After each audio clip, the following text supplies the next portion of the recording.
Hari Om Shubhaji. Let us today contemplate on य-aham sarvasya.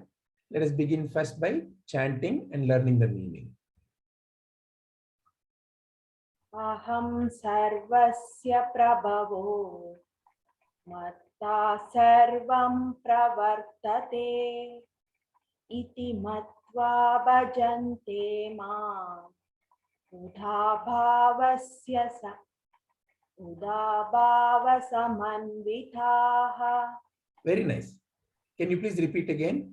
य-aham sarvasya prabhavo mattah sarvam pravartate iti matva bhajante mam budha bhavasamanvitah. Excellent. Aham, I, sarvasya, of all creation, prabhavaha, the origin of, mattah, from me, sarvam, everything, pravartate, proceeds, iti, thus, matva, having known, bhajante, worship, mam, me, budha, the wise, bhavasamanvitah, endowed with great faith and devotion. I am the source of all spiritual and material worlds. Everything emanates from me. The wise who perfectly know this engage in my devotional service and worship me with all their hearts. Very nice. So Sri Krishna is saying he is the source of all the worlds. By using the spiritual and material worlds, the subtle and the gross both are included. So he is the source of all the worlds. Everything comes from him. And the one who knows this is involved in service. What does it mean to you?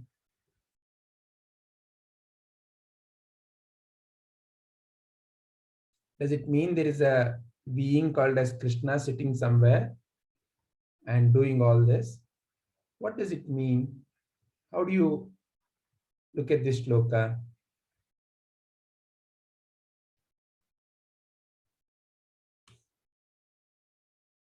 So again, the question for me goes to spiritual and material worlds. So how are we categorizing? How are we separating this? So again, this is purely for the sake of understanding. When you look at your own, let's say, action always happens in the body. You speak, you lift your hand, you write, whatever you do. Okay, so the action, eventually, physically it is seen through the body. But you also know that before that action could happen, you see it happening in your mind. It is the mind through which you're giving the instruction to your body. Mind is something that cannot be seen. I from outside cannot see what you are thinking. I can only see what you are thinking when you act. So therefore, there is a subtler aspect to you in terms of the action, right? So the gross aspect is whatever that appears through the body. It's a physical aspect. It is something that can be sensed through one of the five senses. What do we mean by gross? That which can be sensed through one of the five senses is a gross object. Whereas a subtler object is something that is in the mind. So therefore, for the sake of understanding, for the sake of clarity, when you look at the whole existence, there is a grosser aspect to the existence and there is a subtler aspect to the existence. So the grosser aspect is being referred here as a material world, and the subtler aspect is being referred as spiritual. In reality, this is not there. In reality, there is no separation. It is like, let's say you dip a brush in paint and you start painting on the wall. Initially, you will see very thick line, very dark line. As you proceed, it becomes lesser and lesser and lesser and lesser and lesser. Eventually, it may feel as if it is disappearing. And eventually, if you have a slightly more microscopic view, you can see. Will it end? No. If you invent a better microscope, you can continue to see. It is like, for example, taking a stone and seeing it through magnifying glass. Through your naked eyes, you see some details. Through magnifying glass, you are again seeing some more details. Through a electron microscope, you are seeing some more details. And as you go further and further into electron microscopes, you can see further and further and further details. And the details don't seem to end. So, but at a gross level, at a very naked eye level, you thought this is it. Oh, stone is just like this. You know, if I ask you to draw a stone at naked eye, you will draw it in one way. But now when I have given you magnifying glass and ask you to draw, you will write slightly more detailed view. Does it mean that the view that you drew by using your naked eye is wrong? No. For the naked eye, that is how it appears. So it is like the same object as multiple levels of visibility when you see it through different instruments.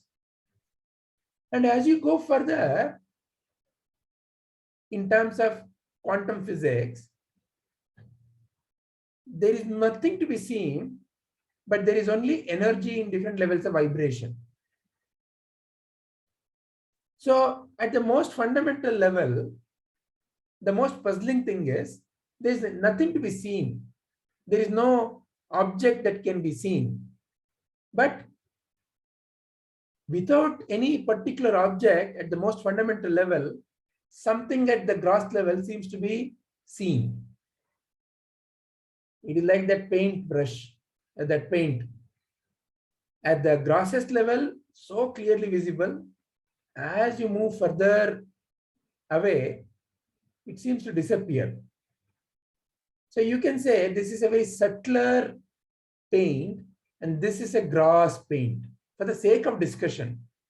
And for the sake of discussion, you can say, look here, whatever is visible to the naked eye is what I call as material world.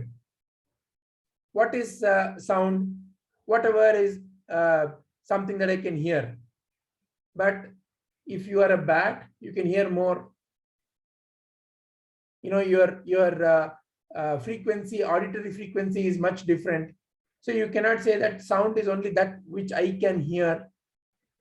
So all of this is just to make sure that we understand it as a wholesomeness. Because the tendency of the mind is to look at what I see, and each one is a distinct object. So therefore, by using material world, all the gross phenomena is brought. By using the spiritual world, all the subtler phenomena is brought. So in a way, all that is happening is brought into these two worlds.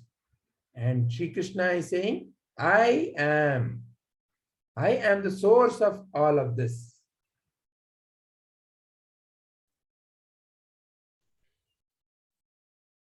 So it is same as saying, so while we have used spiritual and material world, it can be said as subtle and gross world as well. It can be said as subtle and gross world.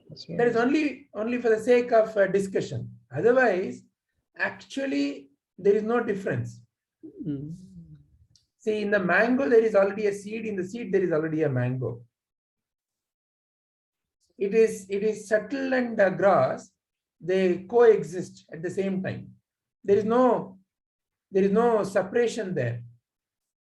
Because one cannot exist without. So the gross cannot exist without the subtle being there. This is the foundation. So there is no, you cannot say, okay, I'll cut here and take this out as a separate chunk and call this as the material world. This exists by itself. You cannot say.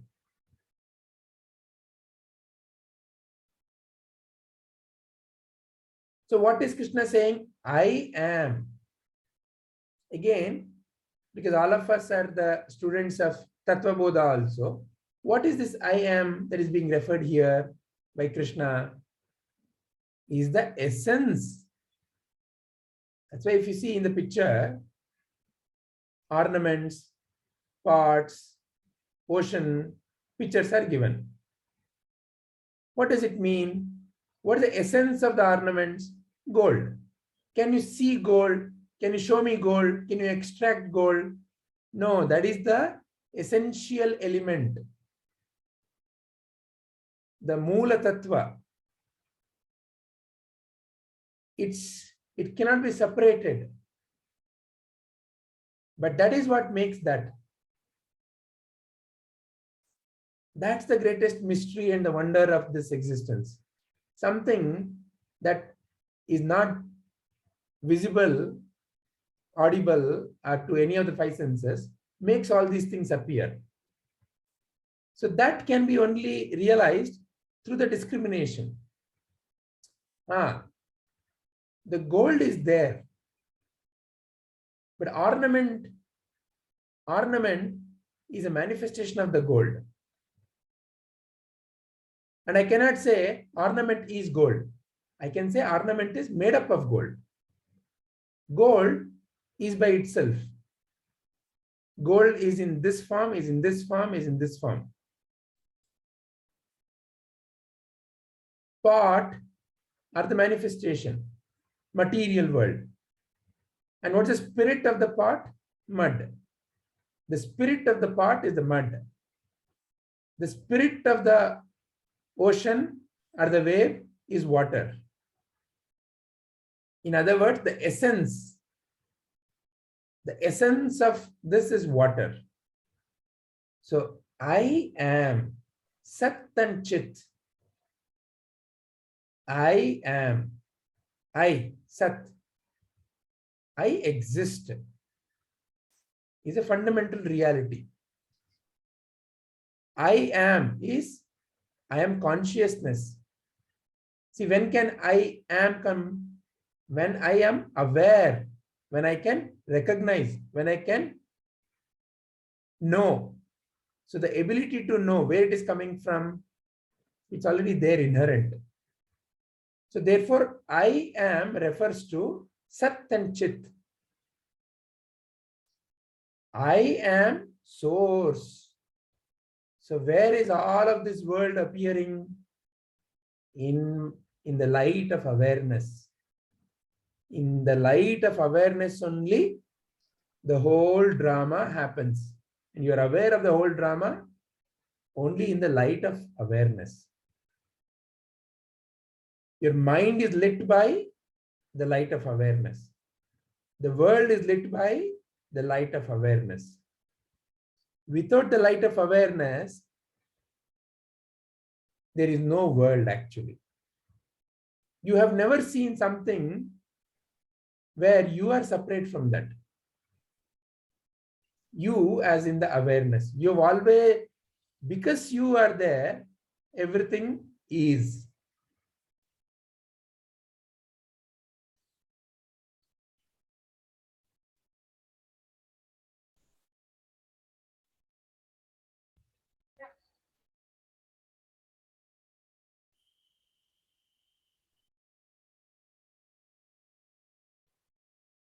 Sarvanji, is it?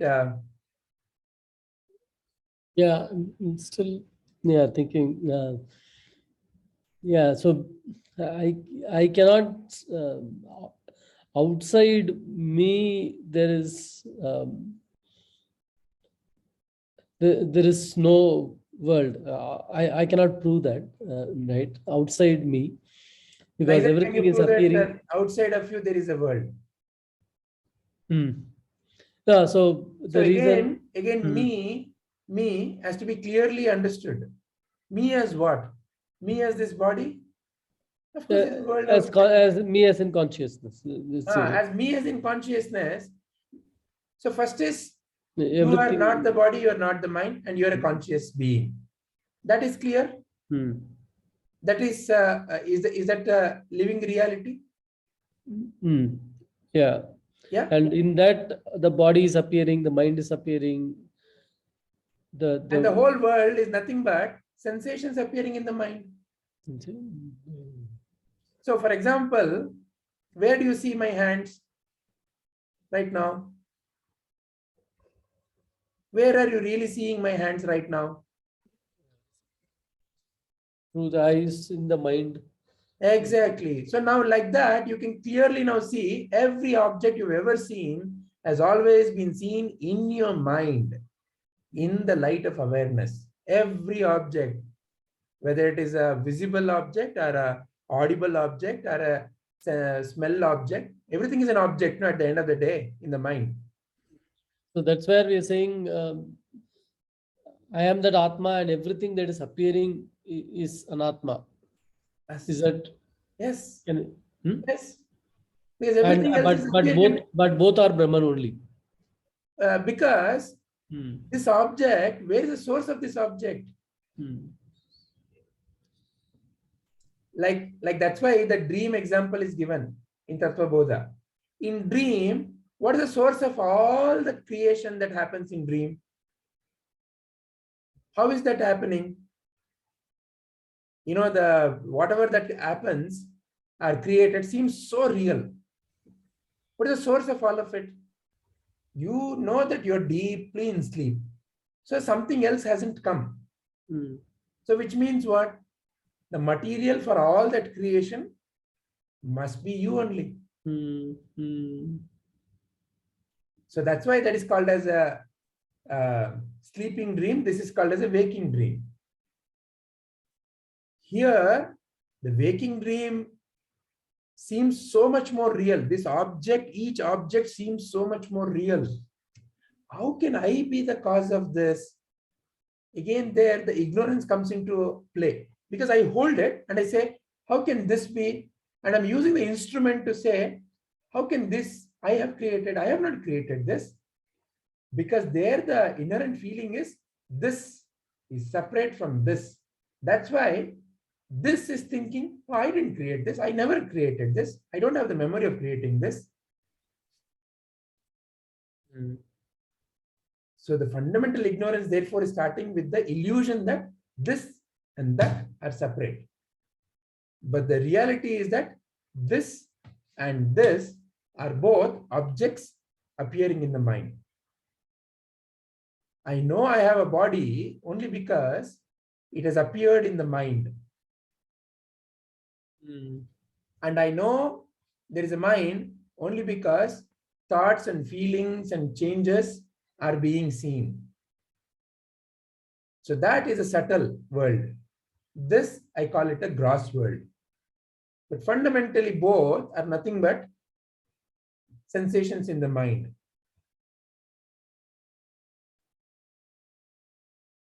But there is a very clear difference between Atma and Anatma, right? Why it is called Anatma? Because it is constantly changing. Okay. But the question that you need to focus on is, what is the essence of the Anatma? What is the essential element of this pot? Is mud. What is the essential element of this ornament? Is gold. What is the essential element? What do you mean by essential element? That which is the basis of that very gross phenomena you are seeing. What is the basis of that very gross phenomena you are seeing? Is water. What is the very basis of this gross phenomena you are seeing? Is mud. What is the essence of this gross phenomena you are seeing? Is gold. What is the essence of the gross phenomena called the world you are noticing? Is you. So the world, the essence of Jagat can also be said as Brahman. Exactly. Right? And Brahman, if you go by the definition of Sat Chit Ananda, how is Jagat also Sat Chit Ananda? Jagat is nothing but appearance and disappearance Yes. in your mind. Your true nature is Sat and Chit and Ananda. So the objects that are appearing and disappearing. They have no permanent existence. Which object are you referring to? Which object are you referring to as, does this object have Sat and Chit and Ananda? Because there is no permanence to any object that is appearing in your mind. So the only permanent reality is you, whose very nature is Sat Chit Ananda. So the world of object as a changing phenomena is not Satchitananda. That is not what is being referred as Satchitananda. Realize your true nature is Satchitananda and be free from the whatever the objects create in your mind. What is happening is forgetting that my nature is Satchitananda. I start interacting with the objects of the world. And whatever the object of the world creates due to the impressions in the mind, I think, oh, see, this object is a cause of sadness. See, this object is a cause of happiness. See, this object scolded me. This object is not good. See, this object praised me. This object is good. Any of this logic is coming from wrong understanding of the reality. So the reality is your nature is Satchitananda. Your true being is Satchitananda. And everything else is appearing and disappearing in this light. It's a drama stage. Characters are coming and going on the drama stage. When you start paying attention to drama, the actors or the objects on the mind, then whatever they are doing, you think is happening really. They cry, you cry. They smile, you smile. They're angry, you are angry. But you, because got associated with the drama scene, with the object in the mind, you got into that confusion. It's a confusion. It's a Brahma. That's why it's called a abhasa. Chidabhasa means what? It's an abhasa. Seeing something and then misunderstanding that abhasa, that reflection is true. Yeah, that's clear. So therefore, the world of object, there is no object other than you. There is no other object.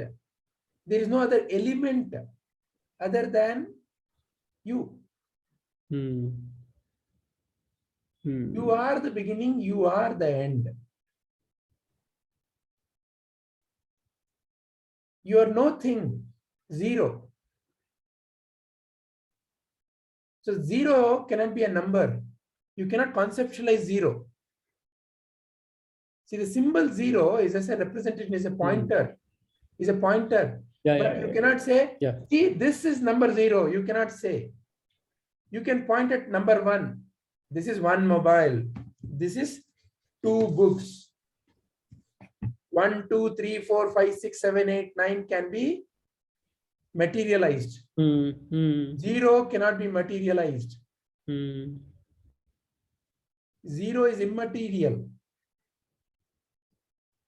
But it can be pointed at through a symbol.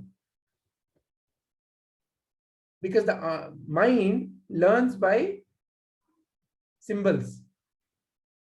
But drop the association to the symbol. You as a watcher, the only reality. Yeah, I think, I get that. And what is infinity then? Infinity is nothing but see the umpteen variations in which all these things appear in your mind. It's endless. It's endless phenomena. It's infinite. And where is that infiniteness appearing? Within you. And look at the beauty of mathematics.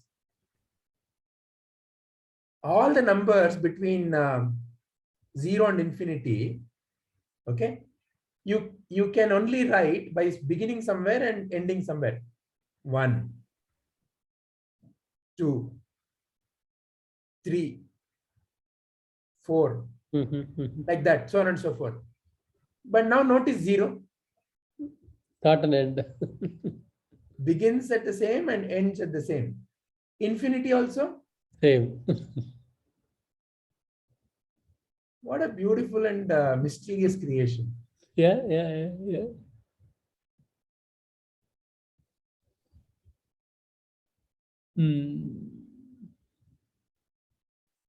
So that is what Sri Krishna is constantly saying, that I am in everything.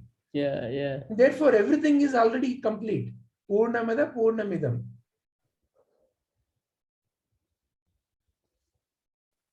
Vijayji, but Yes, sir. you were saying that, I mean, like the gold, we are unable to perceive with our 5 senses, right? Gold cannot be perceived. The ornament can be perceived by the 5 senses. Gold can be realized by the subtle mind called as intellect. Through intellect, you can become aware that, correct, there is an essence called gold, which I cannot really see. I cannot say, look, from this ornament I've removed. See, this is gold. I cannot say. It is still a gold biscuit or a gold ornament or a gold ore. So it is some other form of gold, but it is not gold. Is the pointer making sense to you? So it is basically the mind, right? Again, what is understanding it as gold? Is it not the mind? True. You use the instrument called mind to understand. That is correct. But the understanding is not by the mind. Can your eyes see? Who's seeing right now? Ashaji, tell me. Yeah, that's what it's always actually. Whenever we say we see, we usually say that we see with our eyes. See, there it's very clear statement. I see through my eyes, or I see with my eyes means what? It's an instrument.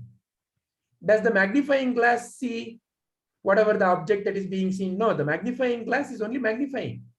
Like that, the eye is an instrument to focus the light. Eye cannot see. Eye doesn't know what to see. Eye doesn't have the consciousness to see. Eye is not a conscious entity. Again, for the sake of understanding, we're differentiating. There is no real difference. But let's continue that thinking process further. Now, from the eye, it goes to the brain and then to the mind. Is the mind then seeing? No. Mind cannot see. It is you, the light of awareness, who has the ability to see. Consciousness is your property. Inherent property. Inherent means something that cannot be separated. See, I cannot separate. See, this is what makes the fire, this object. See, here I've extracted heat from a fire. I cannot ever show you like that. I cannot ever show you, see, this is what light is. I cannot ever separate heat from fire, light from light. Like that, I cannot ever separate consciousness from you and say, look, this is consciousness. That itself is a stupid statement. Then who is conscious of what? How can you be conscious of something when you are not, when that is separated from you? You cannot. So your inherent nature is Sat and Chit. I am. So who is seeing? You as consciousness. Make sense? So for understanding consciousness, or getting to know that is not possible. Cannot. You're already that. You're already that. It is like saying the mirror wants to see the mirror. Okay. How can mirror see mirror? Mirror can become aware that I'm a mirror when the mirror is a conscious mirror. That's all. There ends the matter. So therefore, seeing you means what? That is why this shloka is beautiful. See, when the essence is understood, see the action of the masters, then there is no more separation in the objects and me. Because each and every object of the world is a divine object. There is no more any kind of this is good object, this is bad object. There is only divinity. There is only consciousness. So, when everything is you, when all that is there is you, which one will you agree with? Which one will you disagree with? Which one do you want to like and which one want you dislike? All that is just an ignorance in the mind about separating the world. So therefore, this shloka is saying, when that separation drops, how such a being, how such a wise being exists in the world? For who does he exist, by the way? For the other who is seeing. So for the other who is seeing, what is his way of being? Is a life of service and worship. He sees divine in each and every being. And he is involved in only seva. Meaning what? There is no more expectation from the world. There is no more, the world of object will give me happiness. There is no more, the world of object will give me sadness. There is no more, the world of object is what irritated me. Why?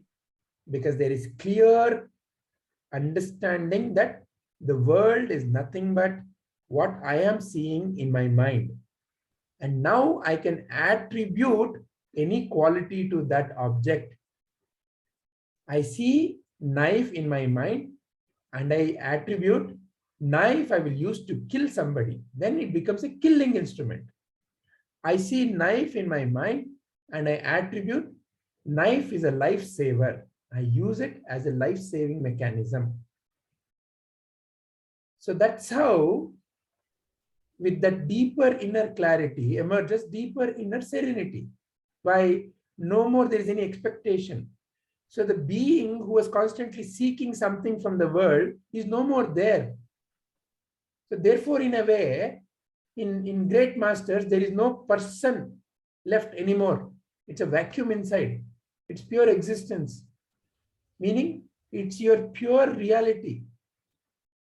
That's your pure reality being shown from outside. So when you say, can I see consciousness? Yes, in one sense. When you see the lives of great masters, you can see pure consciousness at action. But what they tell, you are that only, that tvamasi. They don't say, look at me and say that I am pure consciousness, you are not. Not that. They say, you are that only. So in a way, you are seeing your pure self through a great master so that there is no more separation. Krishna is not outside. Krishna is within you. Krishna is you, is your true nature. And in the true nature, there is nothing but only compassion. Like Jesus said, when he is being crucified, "O Father in the heaven, please forgive them. They know not what they are doing." Such a statement can come only out of deeper levels of compassion. So the ignorance is only within me in terms of how I evaluate things in my mind.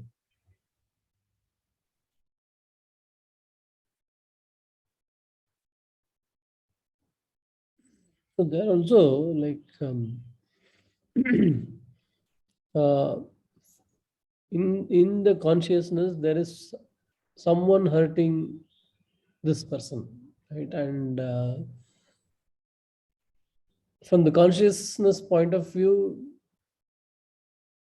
that is also a scene that is happening, while this body mind, the mind is what is going through that action and deciding to forgive, right? Yeah. It's more at the mind level. Exactly. See, when you say, I am forgiving, see, this is where the mind has to be understood very clearly. What is mind? The mind has to be understood very clearly. The mechanism of the mind is the cause of many of these confusions. So I just sent one picture.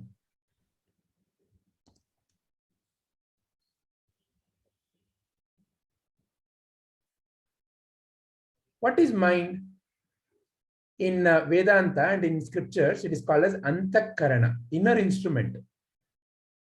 And what are the four parts of it? The main parts of it is mana, buddhi, chitta, ahankara. What is mana? It is the one to which all the sense organs report. There is a scene in front of me, and the eyes report to, and the part where they report to is called as mana. Once again, this is for the sake of understanding. Please don't think that there is a some purple color thing called as mana, another blue color thing called as buddhi, and the mind is a blue color. No, none of it is meant like that. It's only for the sake of visual separation, for the sake of understanding. There is no separation like that. Mind and consciousness and the world are one thing. There is no separation. For the sake of understanding the source of suffering, we are separating. That way, one can get established in the true nature. So coming back, mana is the one to which it is reporting the senses. Buddhi is the one which is discriminating and deciding. How does buddhi decide? A small child doesn't know that the fire hurts, so it can keep its hand in the fire. So buddhi, it is there, but it's not functioning. So which means that buddhi is a dependent, the decision faculty is dependent on something else. It is not independent. It is, the capacity is there. The ability to decide is already there. The discrimination and the decision capability and the faculty is there, but it is not able to operate. It is like saying that I have a mobile with 100 GB memory, and somebody comes and says, show me a photo. No, there is no photo. Oh, is your phone not capable of storing? No. I have not yet taken any photo. So the ability is already there, but it is not being used. Why? Because chitta and aham are not yet developed. What is chitta? Chitta is nothing but storehouse of impressions. So in what sense it is not developed for a small baby? The impressions are still there, subconscious impressions are still there, but the conscious impressions about the current environment is not yet there. So that is what is getting developed as various kinds of rules of the world, so to say. I put my hand in the fire and it gets burnt, and it gets registered in the chitta as, oh, this thing burns. Somebody comes and says, correct, it burns, it's called as fire. Now it's stored as fire. Somebody comes and teaches what your name is, what their name is, what this object is called, what is the property of this object, what is the way to live in life, who to be trusted, who not to be trusted. Like that, various kinds of things that come from the society is what goes into our mind part, and the part of the mind called chitta, memory, storehouse of memory, impressions. And aham, so buddhi makes a decision based on chitta and aham. So let's say there is an object, something like this appears in the front of the eyes, which gets reported to the mana, and the buddhi now goes to the dictionary called chitta and recognizes that this is mobile. So this part, so far, we only needed buddhi, mana and chitta. Now, there is another part of this chitta, which therefore is separately called out, is called as aham, I. This I is the kind of like a special memory. You can say, you know who I am? And that I says, my mobile. See, the recognition that this is a mobile, till there it needed only the dictionary called mind, dictionary called chitta, where, this object has already been registered as mobile. So it recognized. But now to say, my mobile, my wife's glasses. So you see, the recognition has to happen, then mine and others also has to happen. Then the decision is over. Buddhi says, your mobile or my mobile, grab it.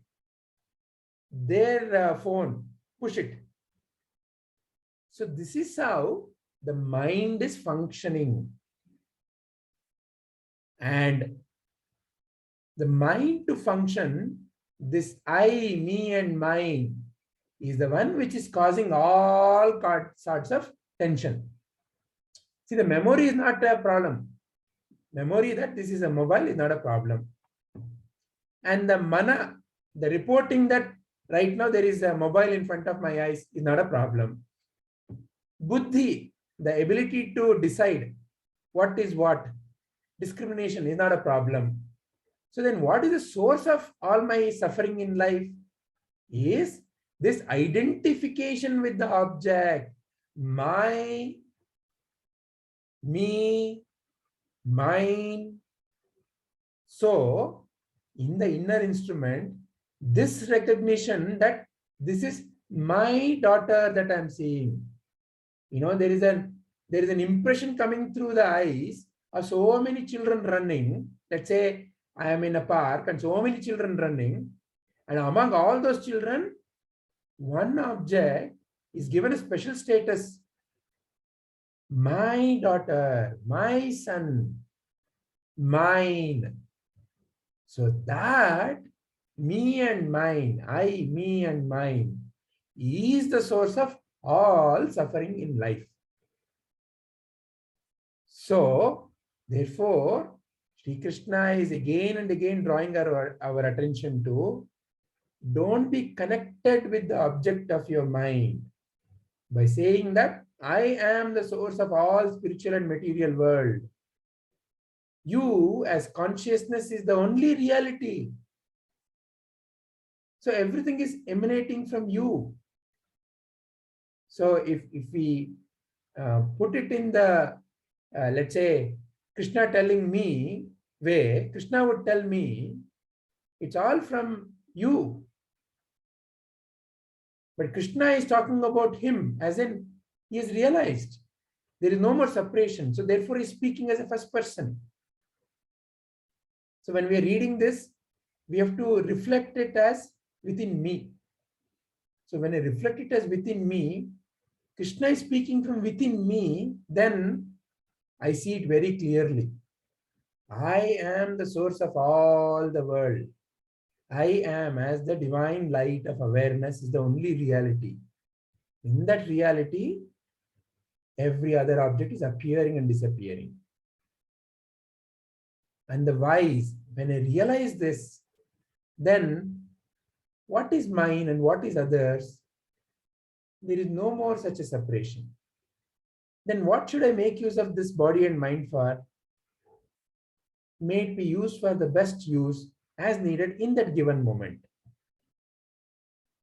In that given moment, whatever is the best possible usage of this mind and body, may it be used for that.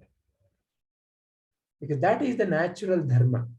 So this is not this wise are engaged in service is not coming out of, it is very good to do service kind of a thinking process.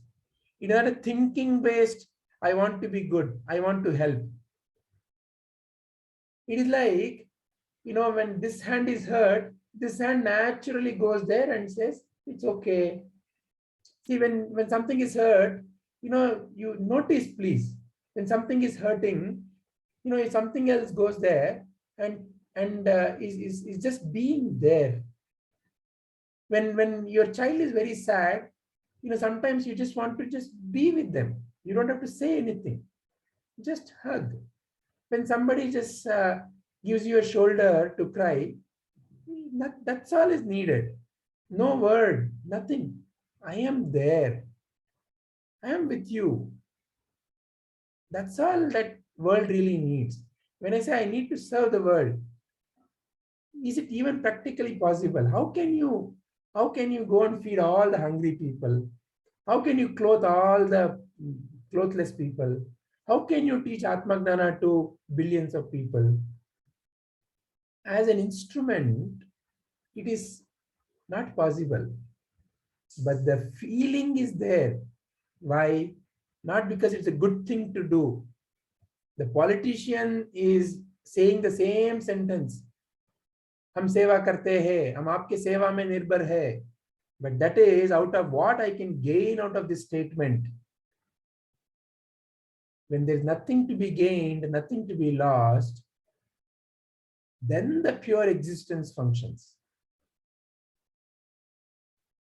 There is nothing to be gained from this world. And there is nothing that you're losing in this world. Because consciousness is not a thing. Can I say the world that's projected to me, the mind, is to wake up this mind, to take the mind to realize. Yeah. And like the good and the, if I see a bad, it's because there is some part of the mind that requires a correction, that it is happening that way. Because what is good and bad, once again, looking at it in terms of the mechanism of the mind, it is a buddhi looking at something and saying, this is bad. And how did that bad, the knife is a bad thing. How did it come into the conclusion knife is a bad thing? Because it has seen knife being used to kill. So it has come to the conclusion knife is a bad thing. No, this, even the way you said, like Jesus, yeah, being crucified, yeah, right? So for that mind, it will be seen as a bad thing, that the world is hurting this body. But I'm guessing that was basically again that is a world that is appearing in me. Maybe that is a message to me. Yes. To my mind. Yes. Yeah. That's why when you read all these Krishna's messages, Krishna is speaking from within. Krishna has to be installed within. Then when you see his message, it makes perfect sense. But when you see Krishna as, Krishna is saying he is the source of all the spiritual material world. I don't know. I am separate. Krishna. So then Krishna becomes somebody outside.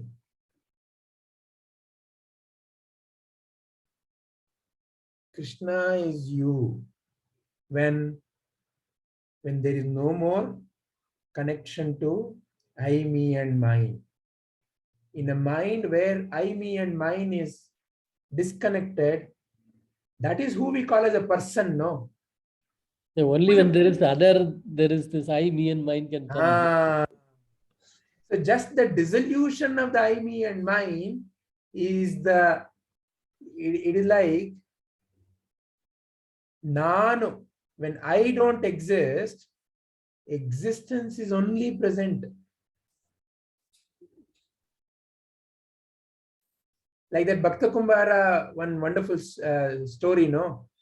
Bhakta Kumbara was being tested by Guru, and there were many other Shishyas of that Guru who were with that Guru for such a long time. And Bhakta Kumbara was an ordinary pot maker. And the Guru asked, Kumbara, can you tell who will be enlightened in my Shishyas? Who is enlightened or who will be enlightened? All of them thought, what a question, that to a stupid fellow like a Kumbara. And he said, Swami, I don't know anything else. All that I know is how to make mud pots. So I will use the same technique. In order to know that the mud pot is done cooking, I tap on it, and based on the sound it makes, I know whether it's fully baked or is there some water still left. When it's fully baked, it will make a different kind of a sound. When still some water is there, it's going to make a different kind of sound because the density is going to be different. And this is something that you can experience very easily, right? When you tap any object with different, let's say inside water, without water, they make different sound.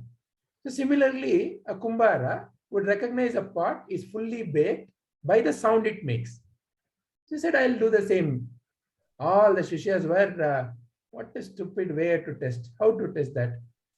Then he went and he took his small wooden mallet, like how you would tap on the pot. He tapped on everybody's head.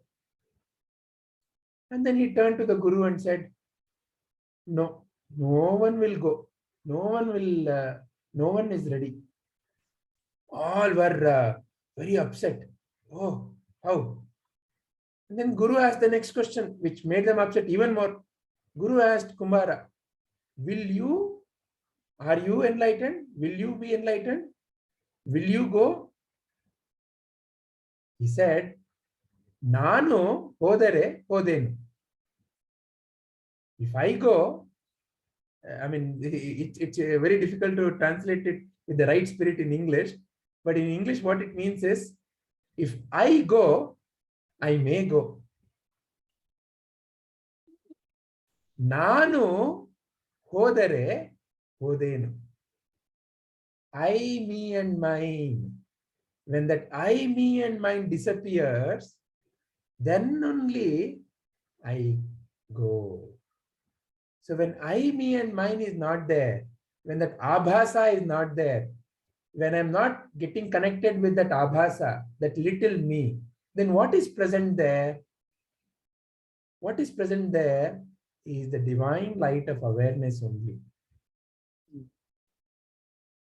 When I am not present, meaning what? When I as a little entity, you know who I am, you know what my gender is, you know what my nationality is, you know what I know, what I don't know, all this collection, when all of this collection, when I'm not connected with that, I use it. It's okay to use it. But when I'm not connected with it, then what is present? Who is present when you are deep in meditation? No thoughts are appearing. Who is present? Who is that?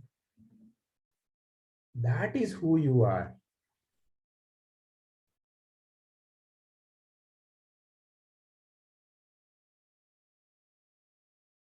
The unborn, the eternal, no name, no shape,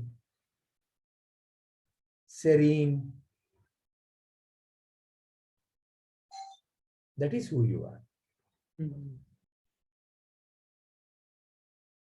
So again and again, Krishna is drawing our attention to this. So therefore, service is not out of thinking. You don't love your child thinking that I need to love my child. Yeah. Love is a natural feeling.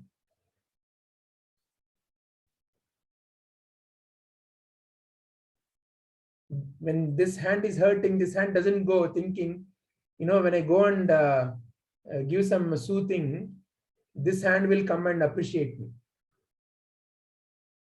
When the sun is shining, he's not expecting that we will stand up and clap for the sun.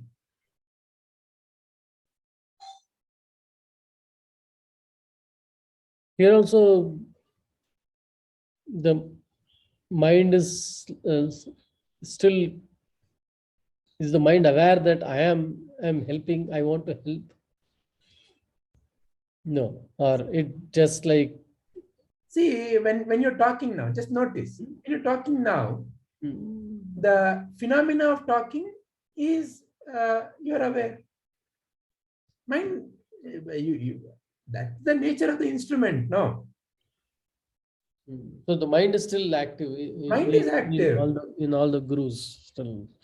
So the only difference is Hmm. the I, me, and mine has disappeared. Disappeared means what? You ask, what's your name? They will not suddenly forget their name. Suddenly, if let's say their education background is medicine, suddenly they will not forget medicine.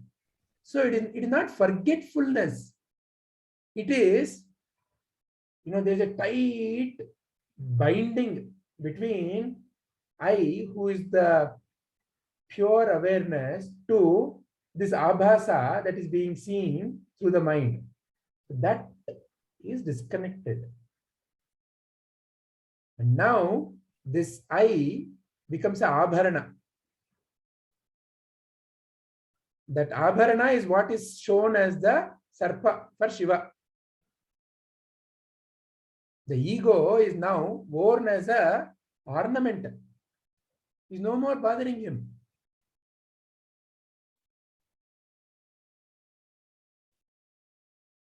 Because without the mind, functioning in the world is impossible. The instrument, there is no problem with the instrument at all. Knife is not the problem. The wielder of the knife, and with what attitude is he wielding the knife, is the issue.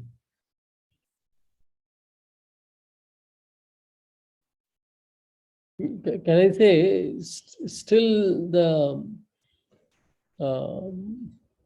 mind is only operating, right? Even at that level, because the self is just in a witness mode always, right? It has and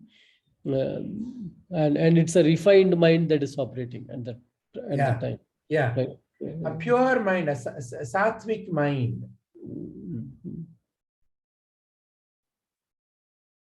But there is no more anything to get or lose from that action.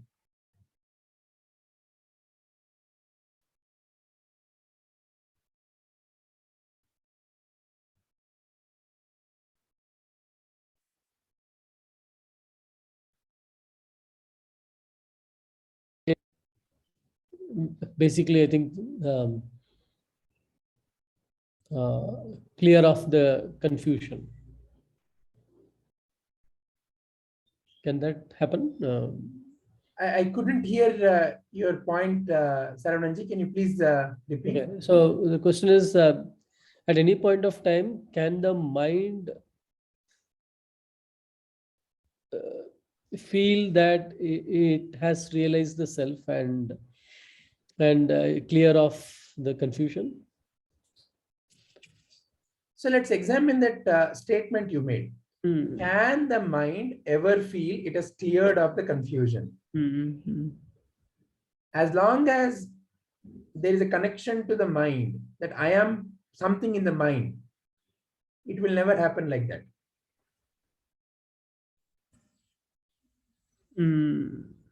I am not the mind. I am the one which is lighting the mind. Yeah.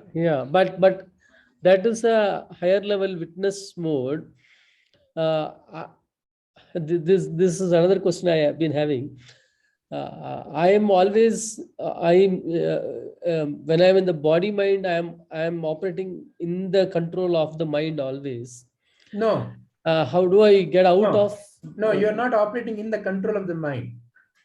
See, to say that I am operating in the control of the mind is to give power to something called a mind, as if it is a conscious entity. The mind is projecting the world in me. Mind is projecting the world, but who is behind the mind? Who is the enabling the decision making? That one behind the mind is like a sun, right? Ever in witness mode with not judging at all, no change, right? Yeah, like the sun, how it gives light to a robber and a good person. The consciousness is lighting in the same way for everyone. That is correct. So the inherent power is there, but where is the wrong action happening, or where is the statement that mind has power over me is coming from? I've seen various impressions come, and my mind throw various scenarios, and it reacts to scenarios coming. I see something and it jumps to good, bad, right, wrong. So this is why I'm saying, oh, will the mind continue to operate that way? No. The mind is operating in that way because what is mind? That's why, again, please notice the decision making, buddhi, is a function of chitta and ahankara. You decide based on what is there in the chitta and the ahankara. So now the chitta shuddhi is what is happening through shravana, manana, nididhyasa, seva, sadguru, seva, satsanga. So chitta is where, the dictionary is where you are building clarity. So therefore, as long as the chitta shuddhi is required, let us continue. Till when it will be required, nobody knows. But what is that is my level of disturbance from the world decreasing? Am I becoming more and more peaceful? Then there comes a day when peace is all that is. There is no more effort. There is no more any kind of an effort. So let's not worry about something which is not yet in our experience. Let's focus on something that is very clear to us. What is very clear to us? Okay, when I am with the universal truths, I feel peaceful. When I function with the aid of the universal truths, I tend to take decisions which lead me towards peace. Okay, let me continue that path. Okay. Yoga chitta vritti nirodha. It is said in Patanjali Yoga Sutra, yoga, what is yoga? Union. What is union? Chitta vritti nirodha. Chitta has a vritti. Chitta means memory, has a vritti. Vritti means tendency. What is the tendency? It sees an object, it wants that object. It sees an object, it doesn't want that object. It sees an object, it likes that object. It sees an object, it doesn't like that object. So how is that coming? The buddhi is only a decision, discriminatory faculty. But how is it coming? From the chitta, based on the impressions that are stored. So therefore, what is yoga? What is union? Is that vritti of the chitta, nirodha, is to decouple that vritti of the mind. Of what mind? Of the chitta. So as long as that impressions, deeper impressions continue to operate, chitta shuddhi has to happen. And as the vrittis, the tendency of the vrittis disappear, the mind becomes subtler and subtler and subtler. Sattva guna in the mind rises. And that is the one which enables to see very clearly, beyond any doubt. Yes.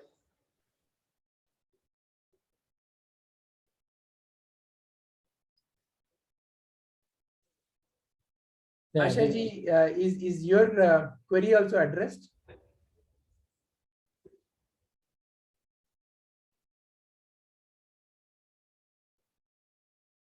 Ashaji, are you there?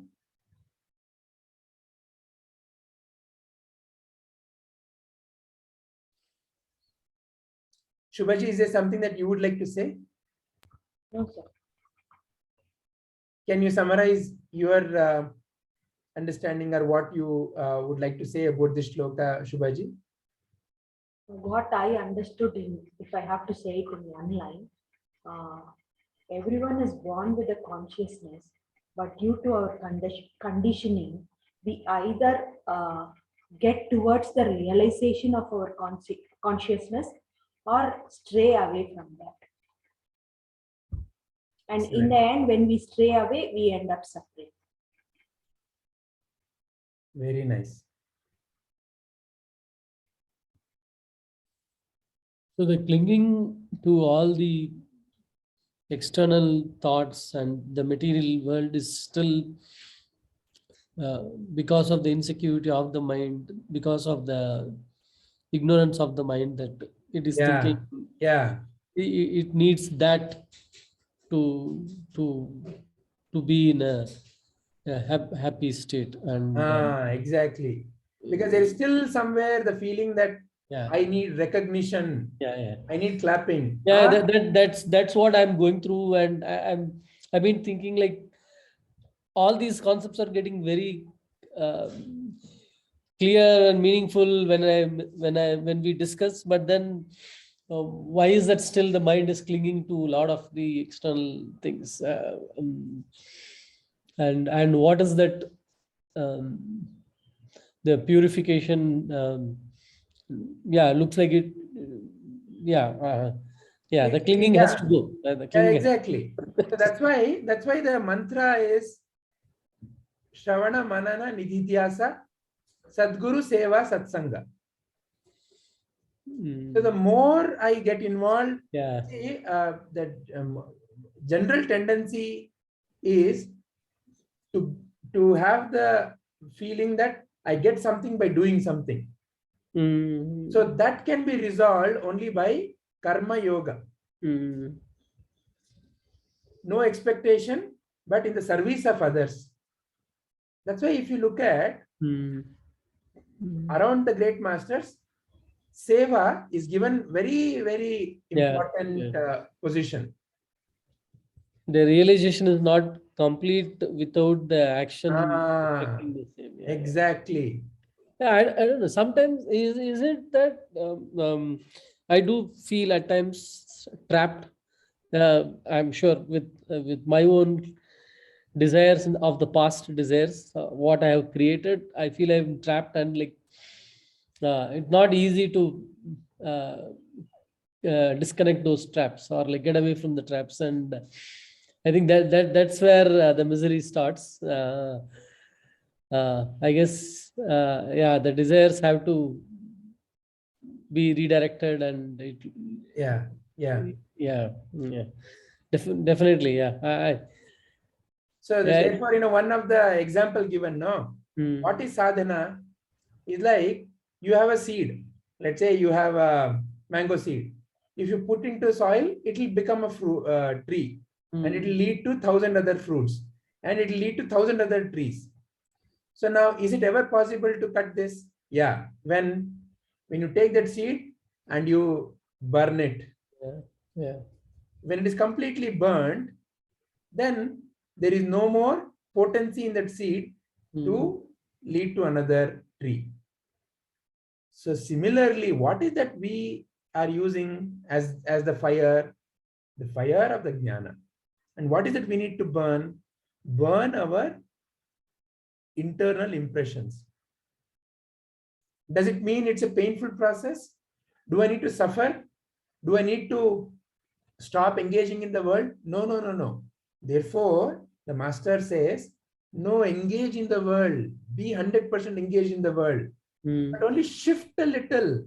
Your attitude of action so far was, what can I get? Now, just make the attitude as, what can I offer? Just a little shift. Practice just a little shift. Because what I practice, I become. Just a little shift. What can I get from that? What can I offer? When we add up what can I get, that is when all our misery starts. That is where our expectation is. And when we don't get what we expect, we start like it's more of a suffering for us. So it's better that what we can give is an easier way to live our life rather than what we can get. Exactly. I know it is easier said than done, but as you say, Saravananji, even I go through whatever you are saying. But in the end, this Saturday, Sunday class helps me get back to my road where I am leading. I want to go. So on that point, it is not that the misery is when you don't get what you want. I feel the misery is when you get also, because once you get, the next is clinging to you now. Yes, yeah. Now it is the effort is much bigger to disconnect it. That is what I'm realizing, that I had the desires and I have got so many things clinging to me, and it is not easy to disconnect it. Let's go. Yeah, it's not easy to let go. Yeah. So therefore, there's nothing to be given away. Yeah. It's not at all about, cutting my wife, cutting my children, cutting my car, cutting my house. It is cutting my connection to them. Connection. Here. Yeah. Internally. Yeah. So that is the true sannyasa.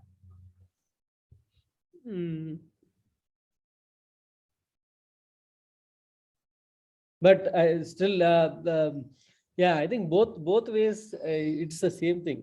Getting something and staying disconnected, and not getting and being content, saying like, okay, that's that desire needs to be burnt still, right? So both needs to happen. Correct. At some point of time, the desire has to stop, and that will come with practice. You keep saying, you keep saying that, then automatically your mind will start. With practice, it comes. Yeah. Initially, it's tough, but every day keep saying that, it comes. I remember bothering Vijayji initially when I started with Gita class with so many questions. He kept on even offline messages I used to send. But he guided me in a lot of things. Now my mind is very calm. So with practice, as Vijayji says, with practice it comes. Live in this moment. Live in this moment. I keep telling that every second. And now it has become a practice in my mind. Yeah, let's live in this moment.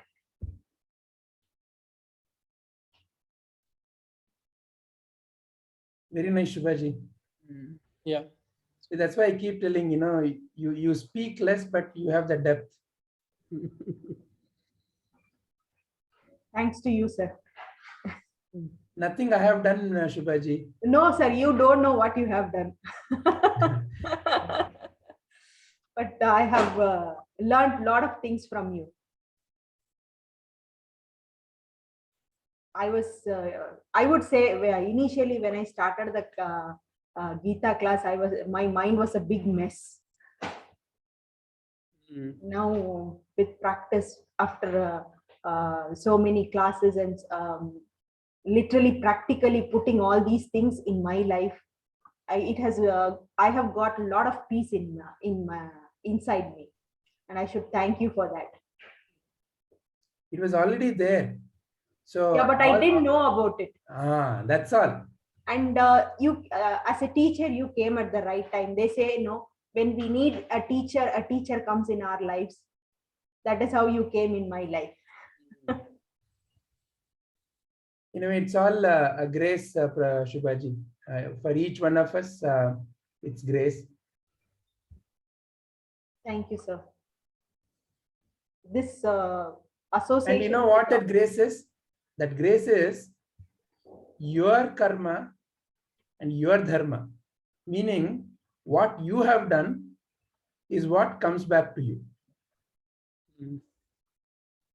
So what is happening in your life is your karma and your dharma only.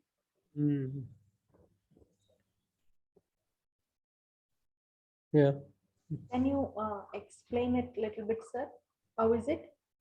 So what I receive in my life is nothing but what I have done. Okay. What I've done in the past appears as my present.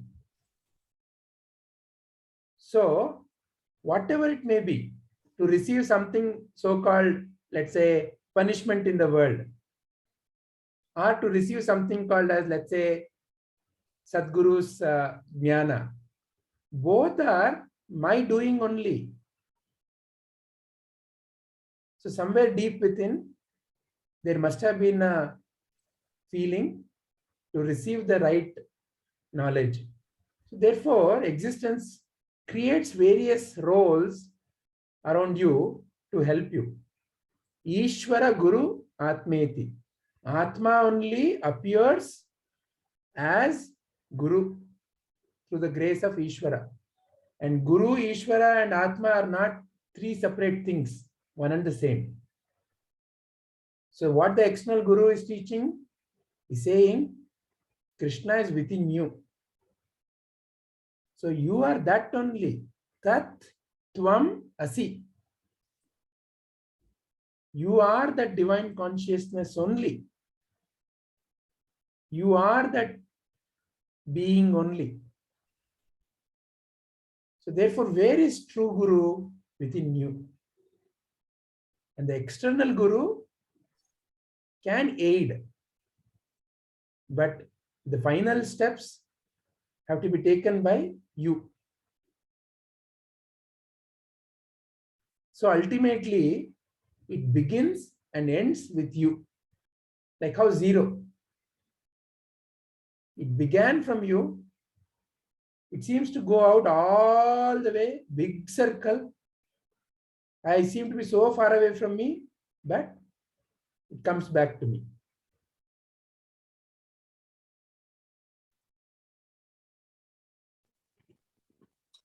You are the cause and you are the source.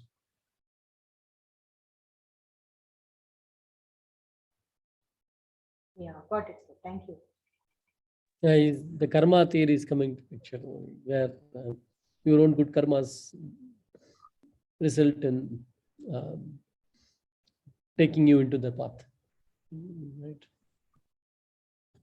Ashaji, you wanted to say something? Vijayji, according to the shloka, see, we are also hearing your classes, from so long. And in spite of Krishna also telling that he's there in everything. But doesn't it seem that we are so dumb? At least concerned to me. So we keep differentiating things, right? So, that is not yet, though we say it, okay, he's there in everything, but still we fail to, realize it as it is. Yeah, so it is like saying that I know that brushing my teeth is good, but for some reason I'm not brushing my teeth every day. No, not exactly like that, but still, See, when that is why who do we see as our role model and how do they live is very important. So when I say that I see Krishna in everyone, it is not a mere statement, then it is a mere idea. If that Krishna in me and the Krishna in you is true, then how do I function with you? I have to practice that. Like Shubhaji said, like you also have said, initially the mind is focused on something else. So initially to bring the mind, because mind, it learns by practice, and what you practice becomes a very deeply ingrained habit. So habit patterns have to be changed. Yoga chitta vritti nirodha. So in the beginning, effort is definitely needed. So when I say I see Krishna, then how will I offer the best to Krishna in this point of time? Okay, here is garbage. Krishna is there. So what is that I can do to this Krishna in the form of garbage. Okay, I see nice flowers. Krishna is in there. What can I do to this form of Krishna? How I should be with this form of Krishna? So like that, each and every moment I have to again and again bring the mind back. So then it becomes a natural habit. Yeah, Like because how now brushing has become a natural habit for you. yeah, right. But sometimes I start feeling that because see, when I say Krishna is there within me and within everyone, I mean, I see it in everyone. So sometimes when we tend to do mistakes or when we are doing all this kind of things, so that is the time point in time. Then I start doubting, or like if Krishna is there, we won't be doing that, right? So in that way, Why is that thinking there? See, for example, that little child, very innocent child, let's say it does number one or number two, and it puts its hand in that number one or number two and plays with it. Would you say that, you dumb stupid child? You won't. Why? The child is innocent, very innocent. They know not what they are doing. Oh, Father in the heaven, please forgive them. They know not what they are doing. So out of unawareness, when someone is acting, so there is a classical story of Buddha and Ananda and that old lady. When that old lady was scolding Buddha, Buddha was very peaceful. Ananda was getting agitated. And later Buddha tells, oh Ananda, when someone is angry, what does it mean? That is what they're feeling inside. What does anger do? Anger first burns the one in whom it is present. I was feeling so deeply compassionate. Oh Amma, why are you feeling like that? What is making you feel like that? How can I help you come away from that and see this wonderful existence and feel the peace within you? That was what was in my mind. I was not seeing what she was scolding. I was seeing the deep pain and anguish that is burning inside her, which is bringing out this behavior. Only when there is fire can there be smoke. Anger is a manifestation of something that is deeply turbulent within that individual. So for a jnani, when somebody is behaving like that in front of a jnani, there's a deep sense of compassion. How to help this being realize that what a wonderful being you are. Truly, please see, is there any bad child? There is no bad child. Please see within yourself. Please ask this question deeply within you. Are you a nice being? Forget all the things that you learned from the society, all the actions you've done. Just go deeply within yourself. How do you see yourself? What do you really see yourself as? Please see. Inherently, you are a nice and a wonderful being. But by the stories that the world gives, which is what the object of the mind gets associated with those stories. Duryodhana was also a nice child. He was constantly told, they are the bad people, they are here to snatch what should have been yours. See, your father is the elder one. You would have been the king.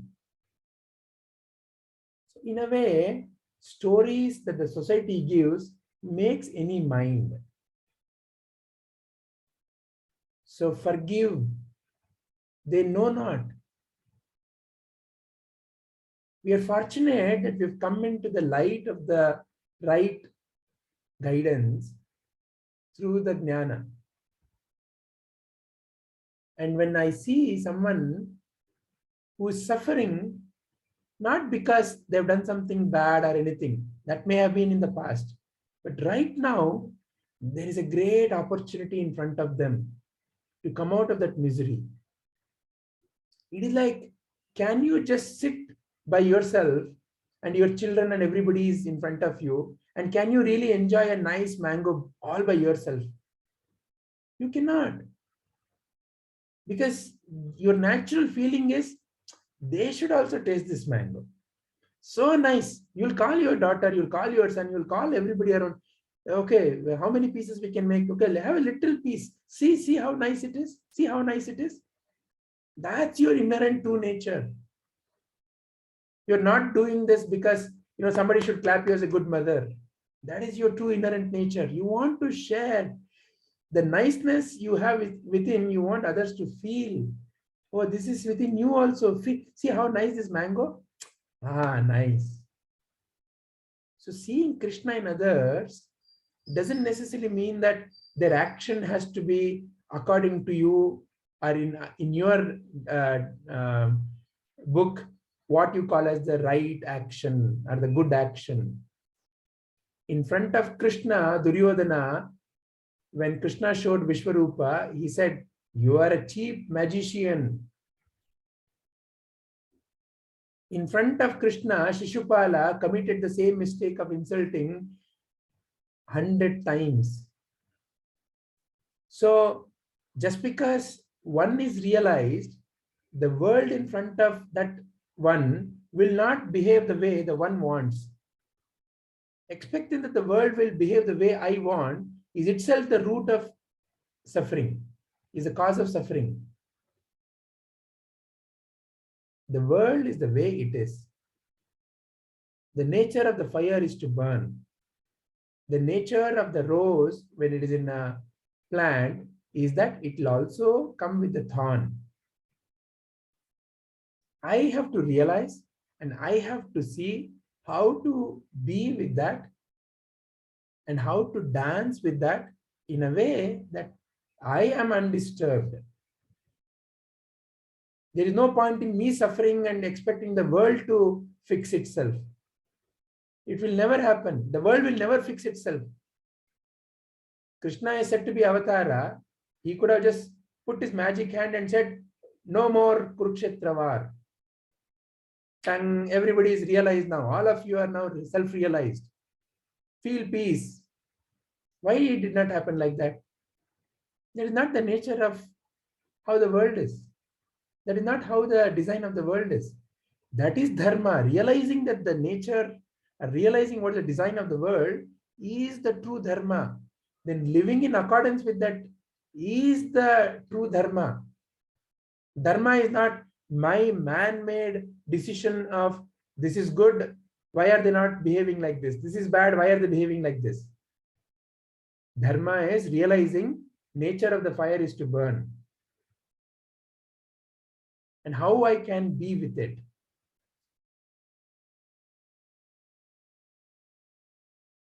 Yeah, Vijayji, if it was child, it does with, unaware, being unaware.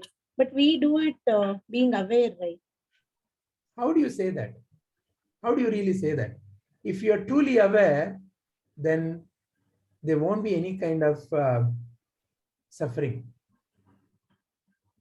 When you say, I do with awareness, then awareness means 100% awareness of who I am, what am I doing, what is the outcome of what am I doing, what I should get out of this. That is complete awareness. So I am doing something in awareness means here I am doing something in half-baked awareness. I am doing something, I'm deciding. See, what is that which causes suffering within us? Decision, buddhi, the decision, the judgment. This is right, this is wrong. This is good, this is bad. This is the one which is causing the pain in us. And how is that operating? Out of the impressions in the mind and out of who I think I am. When both of these are corrupt, my memory is full of only social knowledge, of what my society and people around me have taught, all the muck in the world, and I think I am this mind and body, then my decision making will be driven by this only. So how can I say that I am acting out of awareness? Therefore, yoga chitta vritti nirodha. I need to continue to cleanse my own chitta. I need to focus on where all I feel hurt. Where all I feel hurt, these are all the places where I still am connected to the I, me and the mine. For example, you are a donkey. For a little baby, has no significance, no hurt at all. But for you, depending upon the story you are carrying in your mind, if you think donkey is a stupid, idiot, good for nothing animal, and you think I am a very intelligent and useful animal, then you will feel very hurt when I say you are a donkey. But if you have the story that donkey is a very hard-working and very loyal and very intelligent animal, then when I call you, you are a donkey, you will say, very nice, thank you very much. If I call you a monkey, you may be hurt. If I call you, you are like Hanuman, you will feel very happy. It's only the adjectives and the stories you have built around the adjectives that makes or breaks how you feel. And what makes or breaks? Your association, I, me and mine. What am I connected to? So each I is like a balloon in the mind, is a boundary in the mind. Each boundary I have to defend. Each boundary, when somebody crosses over or does something to the boundary, I definitely feel hurt. So that is why Shankaracharya keeps saying, Bhaja Govindam, Govindam Bhaja Mudamate. And then he says, in that very Bhaja Govindam, Nissangatve Satsangatvam. Satsangatve Nissangatvam. Nissangatve Nirmohatvam. Nirmohatve Nischalatatvaha. Nischalatatve Jivan Muktihi. Satsangatve Nissangatvam. Nissanga. Sangha means what? An association, a group. Each of the who I think I am is a group in my mind, is a community by itself. I am intelligent, I am beautiful, I am that, I am this. Each is a sangha. Each is a sangha. And when that sangha can be broken, sat sangatve nissangatvam. Only when you make friendship with Sat. What is Sat? That which is not changing. I am.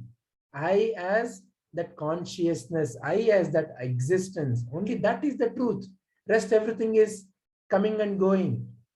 Sat sangatve nissangatvam. Only when you make friendship. Meaning what? When your mind is turned inward and deposited towards I am, the true nature, then only the association with the nissangatve, nissangatvam, meaning the other sanghas, they drop naturally. You realize that all other associations are wrong associations, false association.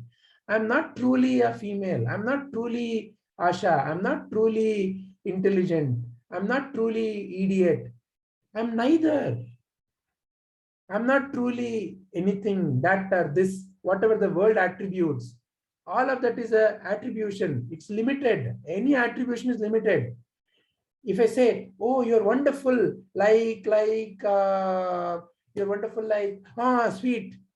Which sweet? Jangir sweet.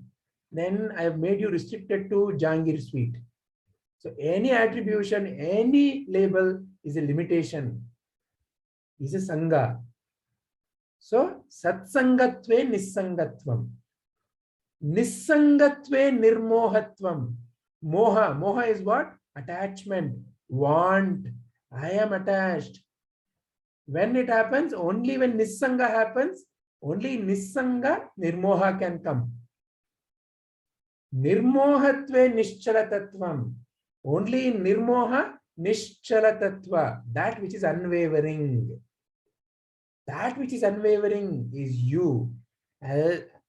Until that is stabilized, that only I as the conscious being and rest everything is coming and going. And I am unaffected. Until that realization deepens and becomes stable, then until then, questions keep coming. And so therefore, what is Shankaracharya saying? Satsangatve nissangatvam, nissangatve nirmohatvam, nirmohatve nischalatatvam. Nischalatatva, that which is unchanging, you can realize only in a mind which is peaceful enough, which is not disturbed enough. Nirmohatve nischalatatvam. Nischalatatve jivan muktihi. Jivan mukti is nischalatatva. Recognition of the nischalatatva is jivan mukti.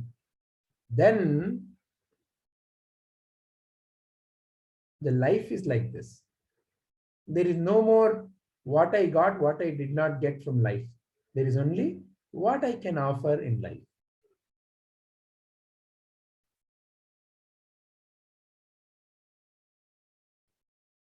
Ashaji, is this bringing clarity? Yes, Vijay. Yeah, I mean, it happens same like after so many sessions as well, because I keep repeating, asking the same, ending up asking the same. No issues. Please realize that you are not asking the same. It is as the situations change, the so-called I is also changing. You are not the same I. Please understand. As a little baby, no association to some I. As a little grown-up baby, somebody called you Kanda, you started thinking I'm Kanda. Somebody called you Asha, you started thinking I'm Asha. Somebody called you beautiful girl, you started thinking I'm a beautiful girl. So that I is also a changing I. So the Asha who came to this session at 6:30 in the morning is not the Asha that I'm talking to now. That Asha is long dead and gone. So therefore, as long as the mind is looking at this changing and trying to look at which I am, it will continue to have questions. So it's absolutely fine. So therefore, Nischala Tattva, again and again, take your mind back to Nischala Tattva. Who I am, who I am. And when that Nischala Tattva is stable, then that is Jivan Mukti. Okay. Thank you, Vijay. Sure.